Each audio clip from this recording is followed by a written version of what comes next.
Algunos piensan también en David, el guerrero, o en David y Saúl, o en la gran amistad que tuvo con Jonatán.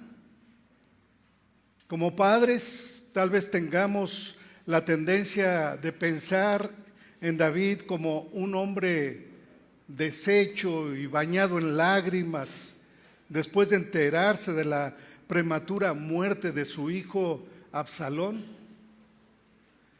Pero ninguna de esas cosas son las que Dios recuerda acerca de su fiel rey, su escogido, su hombre.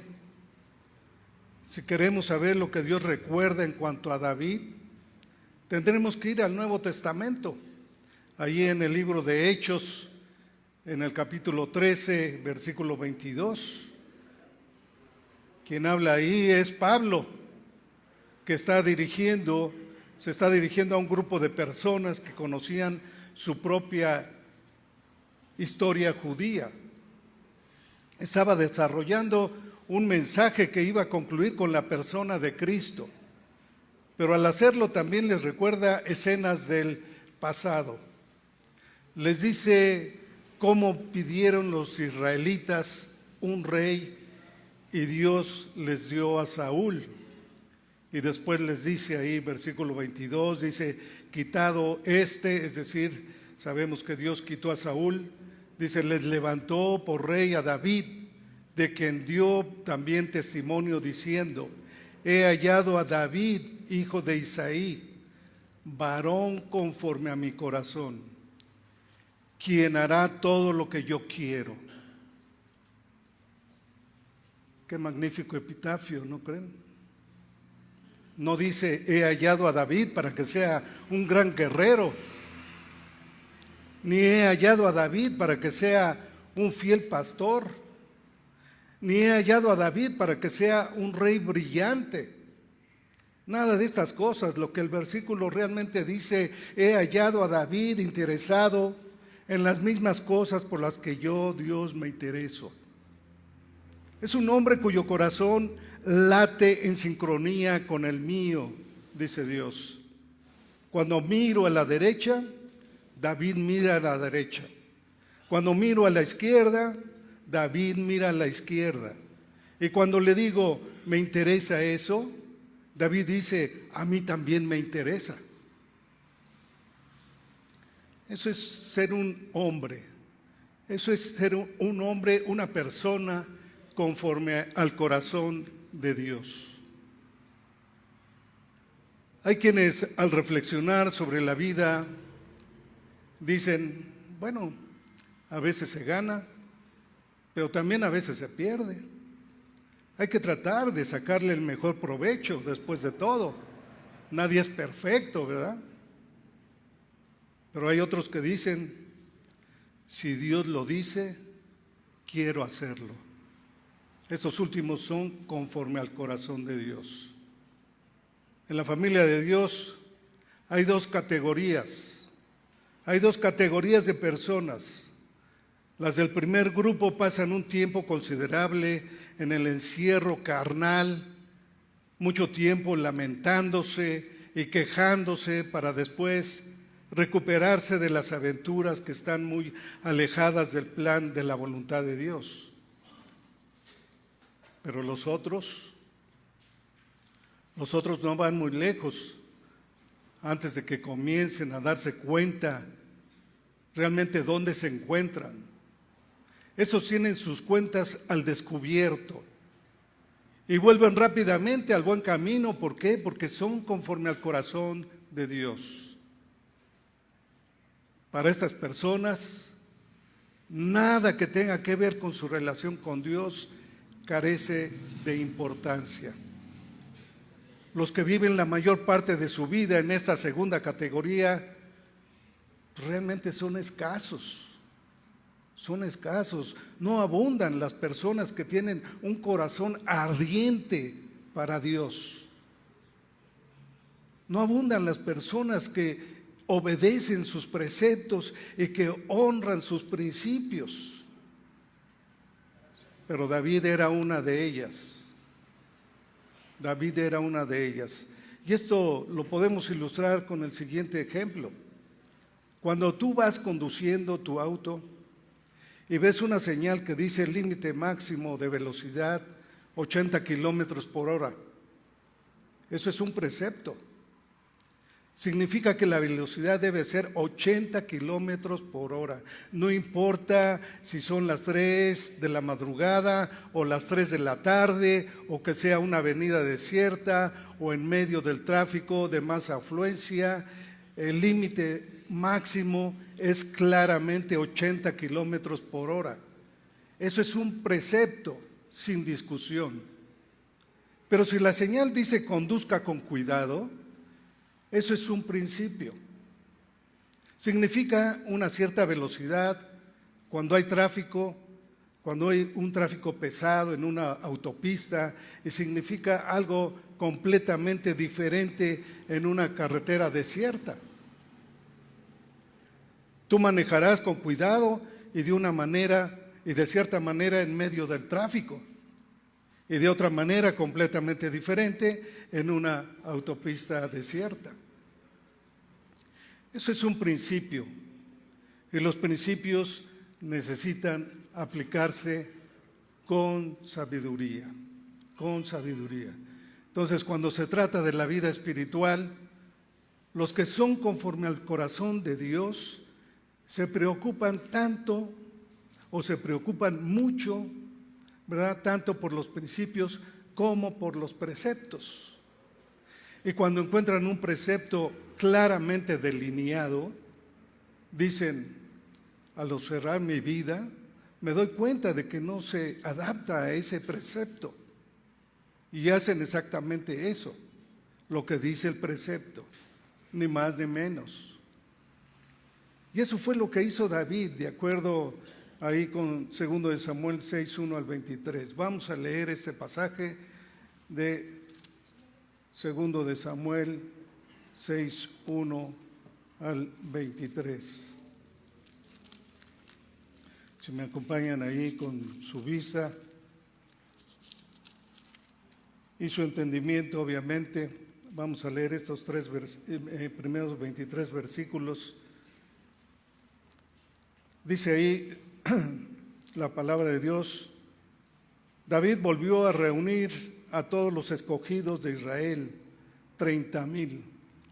Y se levantó David y partió de Baalá de Judá, con todo el pueblo que tenía consigo, para hacer pasar de ahí el arca de Dios, sobre la cual era invocado el nombre de Jehová de los ejércitos, que mora entre los querubines.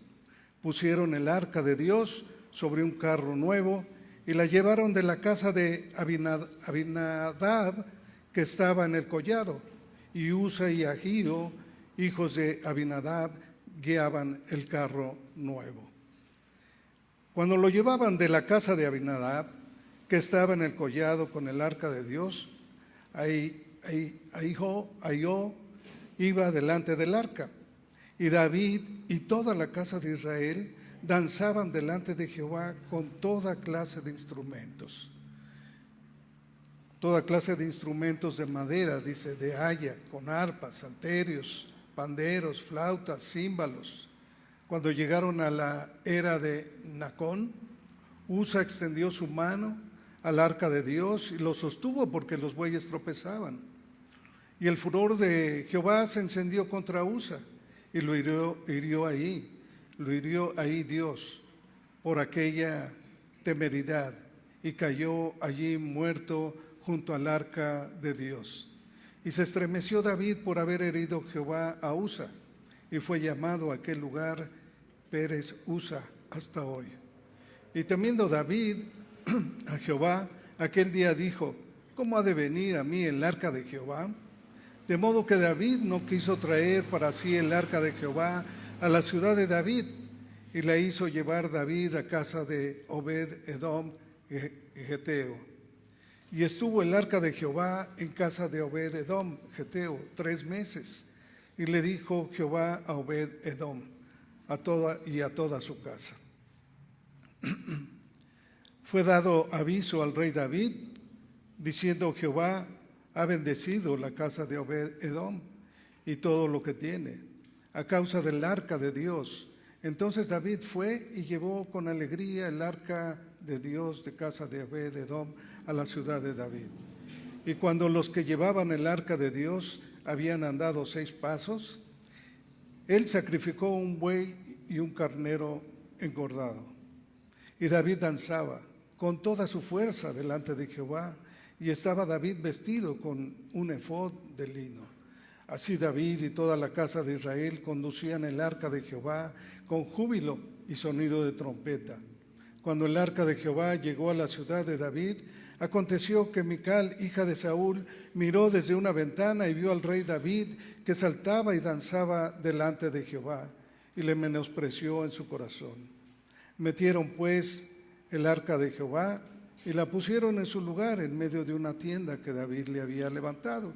Y sacrificó David holocaustos y ofrendas de paz delante de Jehová. Y cuando David había acabado de ofrecer los holocaustos y ofrendas de paz, bendijo al pueblo en el nombre de Jehová de los ejércitos. Y repartió a todo el pueblo y a toda la multitud de Israel, así hombres como mujeres, a cada uno un pan y un pedazo de carne y una torta de pasas. Y se fue todo el pueblo, cada uno a su casa. Volvió luego David para bendecir su casa, y saliendo Mical a recibir a David, dijo: cuán honrado ha quedado hoy el rey de Israel, descubriéndose hoy delante de las criadas de sus siervos, como se descubre sin decoro en un cualquiera. Entonces David respondió a Mical: fue delante de Jehová quien me eligió en preferencia a tu padre y a toda tu casa para constituirme por príncipe sobre el pueblo de Jehová, sobre Israel. Por tanto danzaré delante de Jehová, y aún me haré más vil que esta vez, y seré bajo a tus ojos, pero seré honrado delante de las criadas de quienes has hablado. Y Mical, hija de Saúl, nunca tuvo hijos hasta el día de su muerte. Acompáñenme a orar. Padre, te alabamos, Señor, y reconocemos tu bondad, soberanía, pero sobre todo, Señor, te damos gracias por tu palabra. Bendice este tiempo, Señor, pues te lo pedimos en Cristo Jesús. Amén.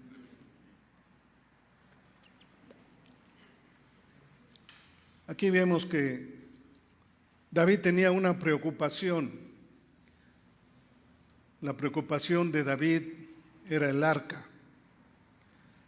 El escenario es Jerusalén, y como saben, David es rey. En realidad es un nuevo rey. Saúl ha muerto, pero las secuelas de su vida siguen todavía. En la última parte de su reinado de 40 años, Saúl abandonó sus convicciones y coqueteó con todo tipo de cosas ajenas a su cargo. Pero sobre todo, a diferencia de David, no le importaban las cosas de Dios. ¿Pero por qué era tan importante el arca? Tengamos en claro que en el tiempo de David, la parte más importante en la adoración no era la persona, sino el tabernáculo. Bajo el reinado débil y negligente de Saúl, el énfasis sobre el tabernáculo en cierto modo se debilitó.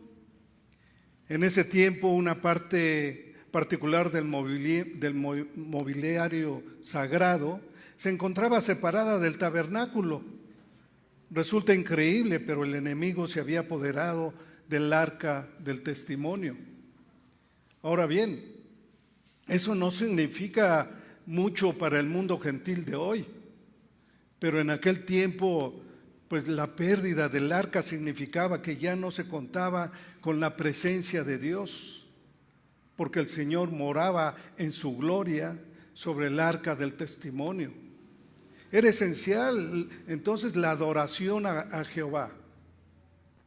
Y puesto que representaba la presencia de Jehová, era lo más sagrado de toda la tierra. Luego que David ascendió al trono, se dio cuenta de que no estaba el arca del testimonio, de que no estaba el símbolo de adoración. Por lo tanto, la vida espiritual del pueblo de Israel se había vuelto mediocre. El pueblo había perdido el fervor de Dios. Como líder que era del pueblo, David sabía que tenía que volver a colocar esa parte del mobiliario sagrado en su debido lugar. Su corazón era conforme al corazón de Dios, hasta el punto de querer encontrar esa pequeña arca y colocarla en un determinado lugar. Para David, cuando se trataba de las cosas de Dios, ningún detalle era insignificante. Y aquí en este pasaje de 2 Samuel 6:1 al 23 que leímos, se nos narra cómo logró que el arca del testimonio fuera a Jerusalén. Y en este pasaje observamos tres etapas en la vida de David en su intento de trasladar el arca de la alianza a Jerusalén, que nos enseña cómo es un hombre conforme al corazón de Dios. Veamos, primera etapa, David desagrada al Señor. David desagrada al Señor. Un hombre conforme al corazón de Dios no significa que sea infalible. Y vemos allí en los primeros versículos 5, ¿verdad? Que David volvió a reunir a todos los escogidos de Israel, 30,000, se levantó David y partió de Balá de Judá con todo el pueblo que tenía consigo para hacer pasar de allí el arca de Dios, sobre la cual era invocado el nombre de Jehová de los ejércitos que mora entre los querubines. Pusieron el arca, y versículo 3, de Dios sobre un carro nuevo, y la llevaron de la casa de Abinadab, que estaba en el collado, y Usa y Ahío, hijos de Abinadab, guiaban el carro nuevo, y cuando lo llevaban de la casa de Abinadab, que estaba en el collado, con el arca de Dios, Ahío iba delante del arca. Y David, dice ahí versículo 5, toda la casa de Israel danzaban delante de Jehová con toda clase de instrumentos de madera, de haya, con arpas, salterios, panderos, flautas, címbalos.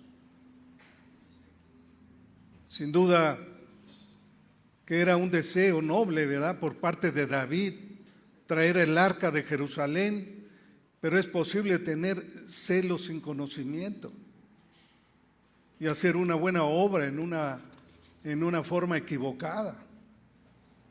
Para empezar, David no consultó al Señor, consultó con sus líderes políticos, según vemos en primero de Crónicas 13, 1 al 4.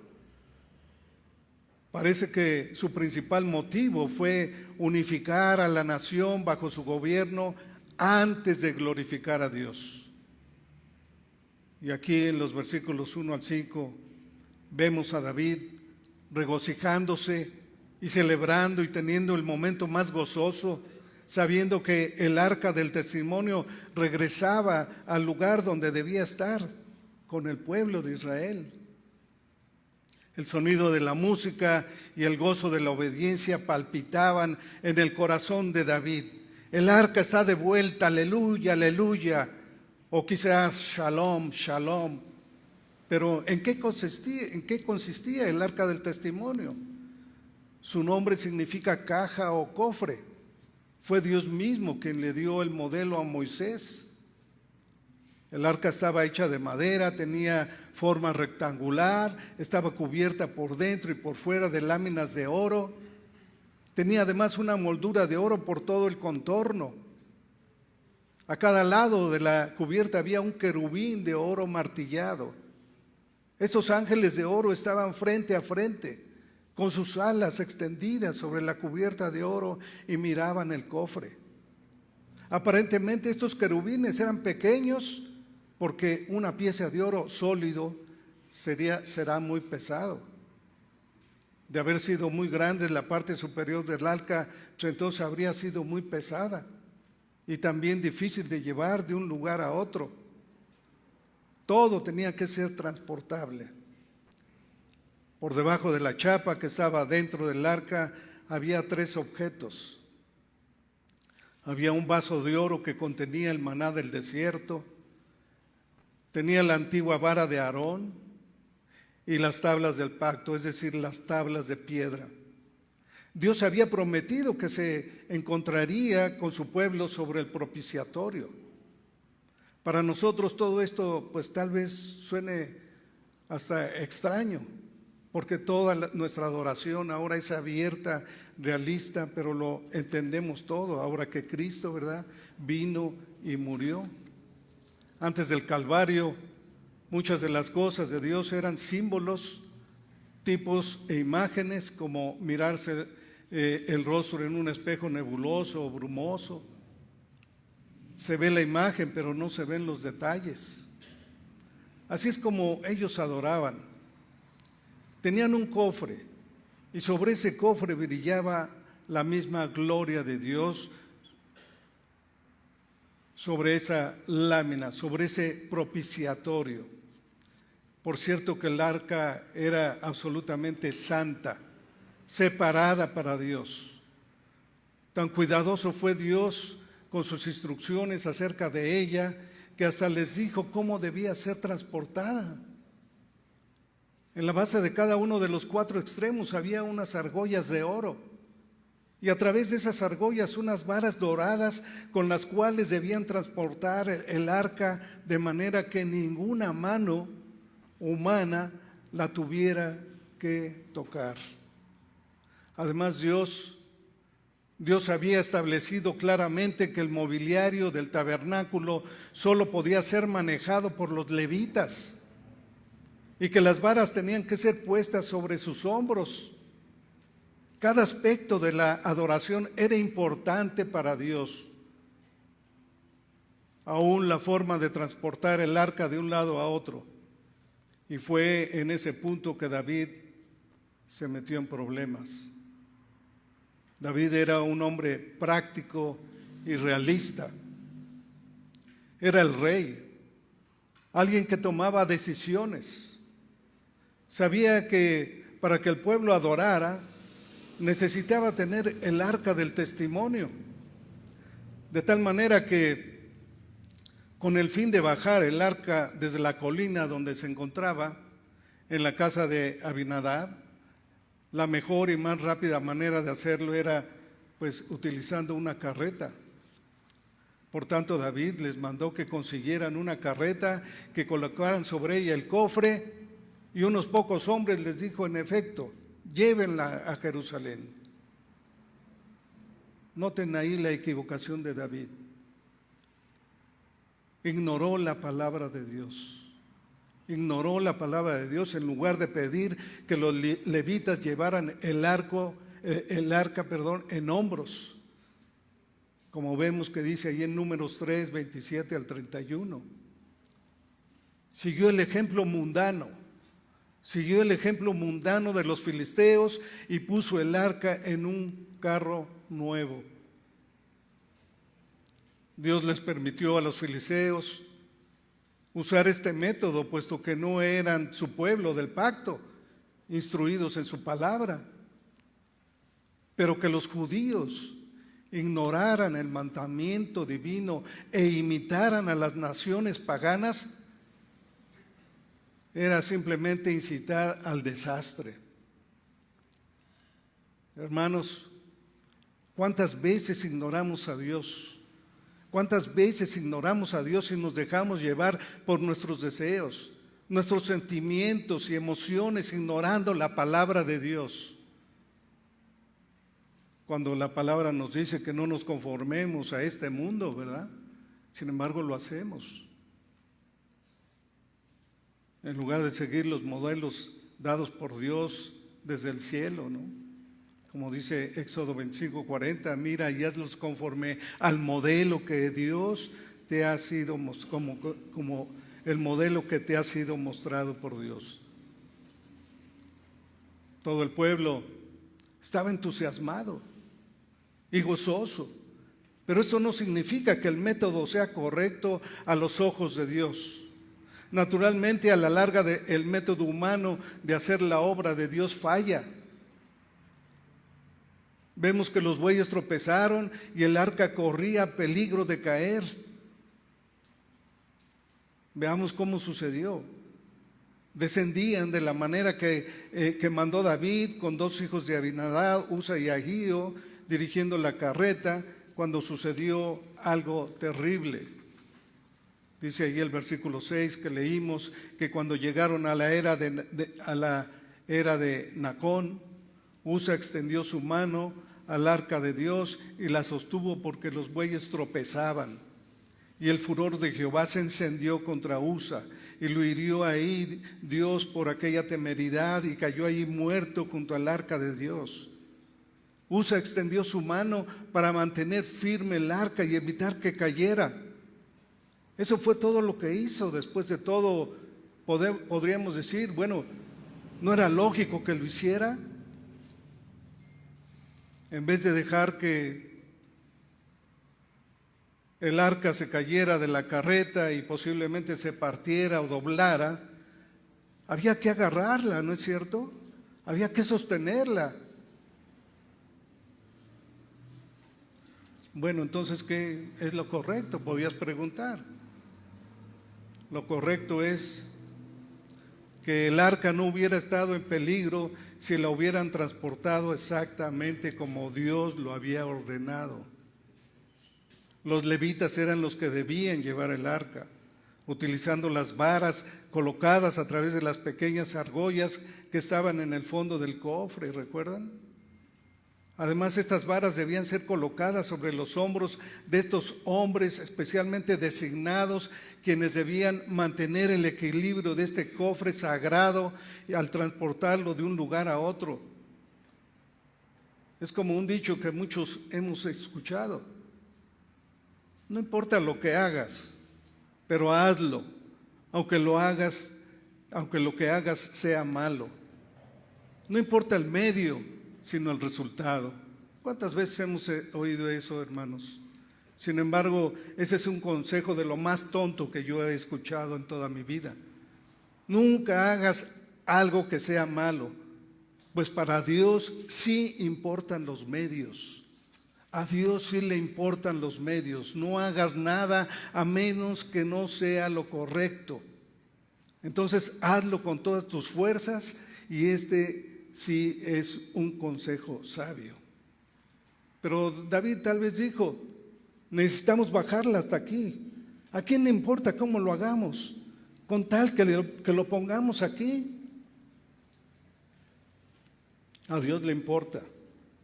A Dios le importa, y para demostrarlo le quitó la vida a Usa. Entonces vemos a David enfadado, parado junto a un cadáver. Y dice el versículo 8: y entristeció David por haber herido a Usa. En la Biblia de las Américas dice: entonces David se enojó porque el Señor había estallado en ira contra Usa. Pero esperen un momento. ¿David se molesta con el Señor? ¿David realmente se molesta con el Señor? Cuando en realidad es Dios quien debe estar molesto con David. Recordemos que David es un hombre conforme al corazón de Dios, ¿no es cierto? Bueno, ser conforme al corazón de Dios no significa ser perfecto. Ahora lo vemos. Escuchen esto. Ser un hombre conforme al corazón de Dios significa ser sensible a las cosas de Dios. Significa que cada detalle es importante, que cuando haces algo malo lo reconoces, que aceptas tu responsabilidad y la asumes. Vean lo que el versículo 9 que leímos dice: y temiendo David a Jehová, aquel dijo: ¿cómo ha de venir a mí el arca del Señor? Y por oportunismo o conveniencia, por lo general apresuradamente, pues nos hacer cosas a nuestra manera, cosas no están funcionando. Si quieres ser conforme a mi corazón, entonces consulta mi palabra y encontrarás un precepto o un principio que te servirá de guía. Si lo haces, te daré un gozo increíble. pero si no lo haces te amargaré la existencia. En realidad, en el caso de David, el Señor le dijo: hasta me llevaré muchas vidas. Varios siglos después, vemos en el libro de Hechos que Ananías y Zafira hicieron algo parecido. Obraron presuntuosamente ante el Señor y no lo tomaron en serio. Ahí en Hechos 5, 1 al 10. Usa hace lo mismo y fue sacado de este mundo. ¿Por qué? Porque tocó un mueble santísimo que no debía ser tocado, especialmente por alguien que no debía ser un levita. ¿A quién le importan los levitas? A Dios le importan. ¿A quién le importan esas pequeñas argollas y esas varas doradas? ¿A quién le importa que me deleite viendo pornografía? Nadie me ve. A Dios le importa y Dios te ve. ¿A quién le importa que busque mi satisfacción con otra mujer que no es mi esposa? ¿Tengo derecho o no? ¿Tengo derecho a buscar mi satisfacción sexual? ¿Tengo necesidades? A Dios le importa. ¿A quién le importan mis deseos?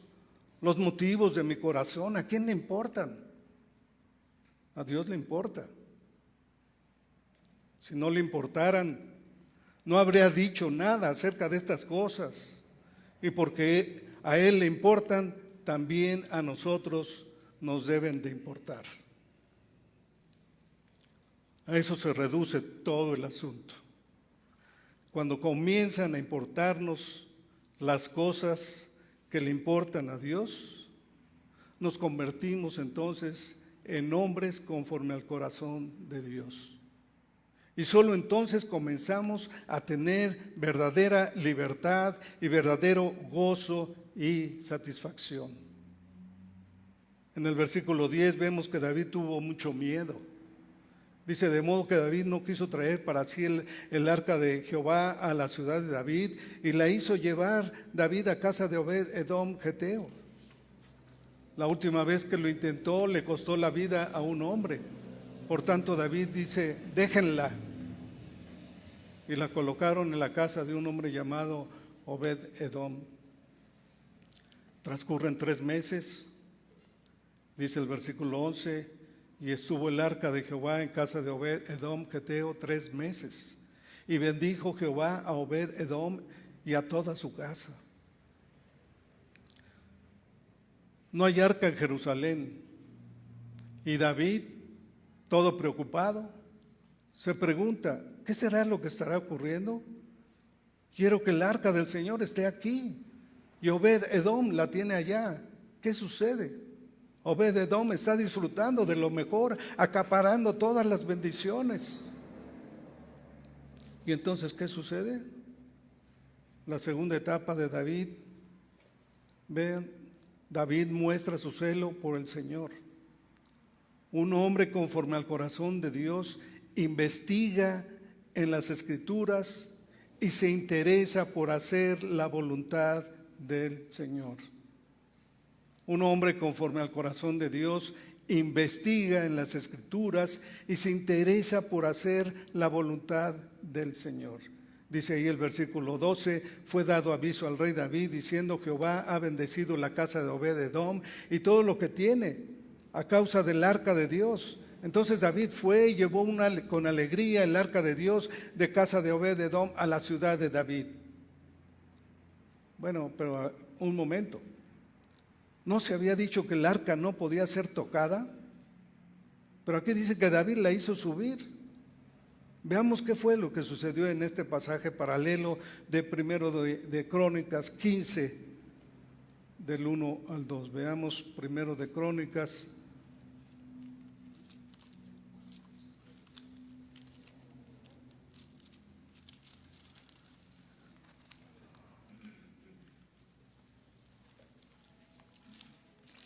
Veamos aquí. Primero de Crónicas 15.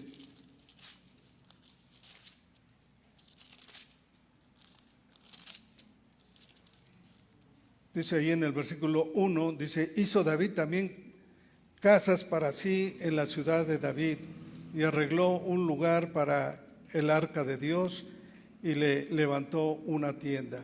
Versículo 2 dice, entonces dijo David, el arca de Dios no debe ser llevada sino por los levitas, porque ellos ha elegido Jehová para que lleven el arca de Jehová y le sirvan perpetuamente. Vean también versículo 12, dice, y les dijo, vosotros que sois los principales padres de las familias de los levitas, santificaos vosotros y vuestros hermanos, y pasad el arca de Jehová, Dios de Israel, al lugar que le he preparado. Versículo 13, pues por no haberlo hecho así vosotros la primera vez, Jehová nuestro Dios nos quebrantó por cuanto no le buscamos según su ordenanza. Entonces vemos que oyendo esa bendición, el rey David decidió llevar el arca de Dios a Jerusalén. El relato de primero de Crónicas 15, 13 al 15 nos indica que durante estos 3 meses David investigaba las escrituras para averiguar cómo debería ser transportada el arca. Abandonó el carro nuevo y los levitas cargaron entonces el arca sobre sus hombros. ¿Qué fue lo que sucedió? David entonces hizo las cosas a la manera de Dios, tal como Dios había establecido que se llevara el arca de un lado a otro. Hay unas pequeñas argollas en las cuales debía colocar las varas. Hay que llevar esas varas sobre los hombros de los levitas, quienes son los designados para transportarla. A pesar de ser un hombre conforme al corazón de Dios, David recibió una reprimenda por no haber consultado antes al Señor. Salió disparado como un rayo para hacer el trabajo y fue ahí cuando se metió en problemas. David entonces dijo, el Señor lo hizo porque no lo consultamos previamente. ¿Qué es lo importante? ¿El mensaje acerca de las varas y las argollas? El mensaje es nuestra vida, hermanos. El mensaje son los detalles. No queremos tomarnos el tiempo para buscar las varas, o no queremos tomarnos la molestia de ponernos las varas sobre los hombros y hacemos lo que más nos acomoda.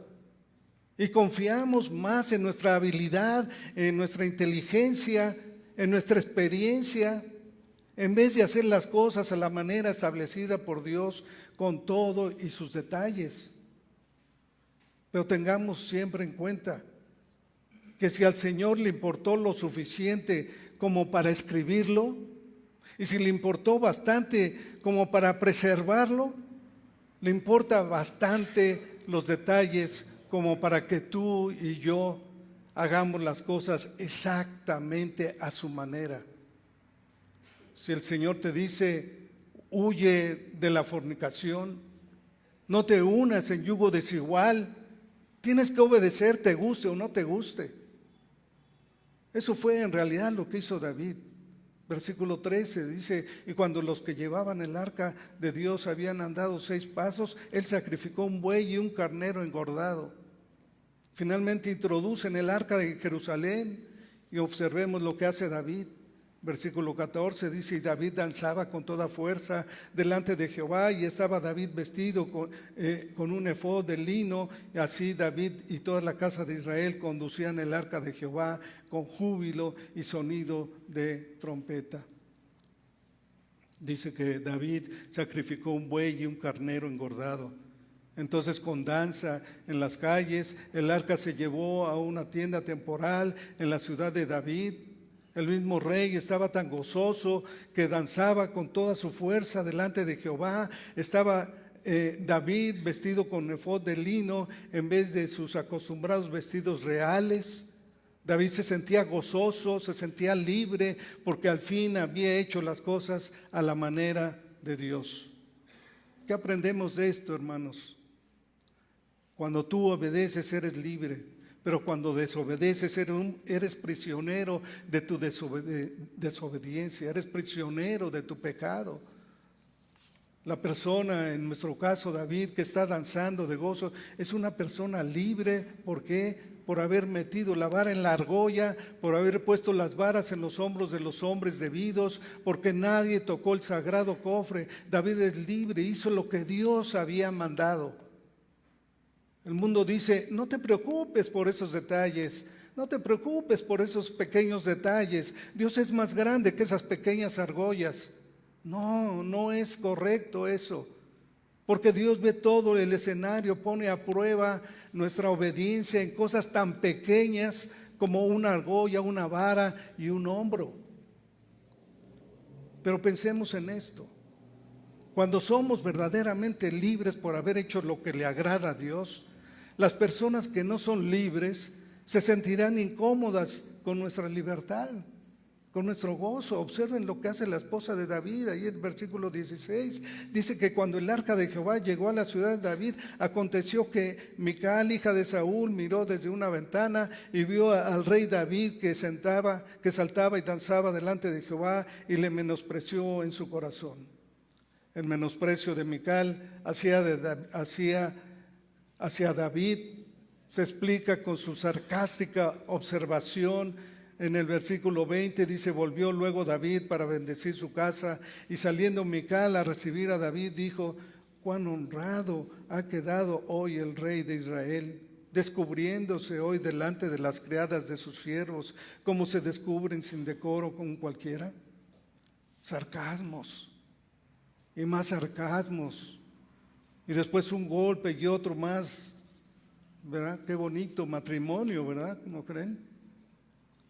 La tercera etapa: David enfrenta a Mical, su esposa.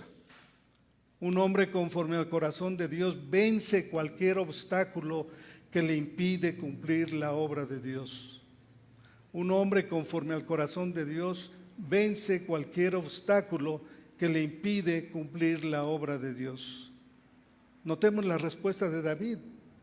Se niega a dejar que se imponga la reacción de su mujer.